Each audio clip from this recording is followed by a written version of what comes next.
Bukas pa mga bossing ko ay August 29, huling Biyernes. Kung ikaw po'y lubog sa utang, gawin niyo po ito mga boss. At positive ka lamang, gawin yung positibo ang lahat. Huwag kayong dadaing ha. Kasi kapag dumaing ka ng dumaing, na alam niyo yung mga matitindi pandaing yung simot, hikaho, hirap na hirap, said. Naku mga bossing ko, kalimutan niyo na mga ganyang salitain dahil hindi po yan makakatulong. Bagos ay bibigyan kanya ng maraming problema. Kaya dapat mga bossing ko, magawa niyo po ito. Kung halimbawa ikaw po ay maraming problema, kumuha ka ng barya at pagkatapos sa main door ninyo, isabog niyo po ito. Pero bago niyo siya isabog, magwi-wish ka muna. Sabihin niyo po, magkakaroon ako ng maraming pera, hindi na ako mamomroblema sa pera, at maraming blessing ang darating sa akin. Ganon mga bossing. Pagkatapos, basta bahala ka ng mag-wish. Kapag nag-wish ka, huwag kang gagamit ng sana. Kasi kapag gumamit ka ng sana, 50-50 pa po yun. Pero kapag naniniwala ka na ikaw po'y magiging matagumpay, nasa like kang positive, huwag kang gagamit ng sana, kiniklaim ko na ang swerte, yan, dadaloy kaagad yan ang swerte. Ngayon pa mga bossing, kapag tapos ka ng mag-wish, isabog niyo po siya. Ngayon, kapag wala naman kukuha sa bahay po ninyo, ay di hayaan niyo na siyang nakasabog. Kasi maganda eh, nakasabog yung wealth.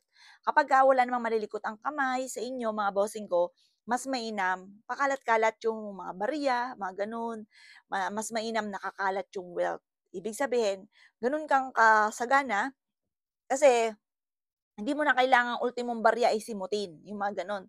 Kumbaga marami ka na yung barya hindi mo na pinapansin dahil sa dami ng pera. Magkakatotoo po yan basta positive ka lang. Ngayon mga bossing, mainam na gano'n ang gawin niyo. Pero kung mawawala naman, sa kwarto po ninyo, wala naman nakakapasok, wala namang mawawala do'n, do'n niyo na lang ilagay ang mga barya sa bawat sulok. Pero mas maganda sana sa sala, sa bawat sulok ng inyong tahanan, merong mga barya at mag-a-attract po yan ng swerte. Kung wala ka pang ganito, lubog ka sa utang, subukan niyo lamang po mga bossing ko na gawin po ito mga boss at gawin positibo ang mga bagay-bagay.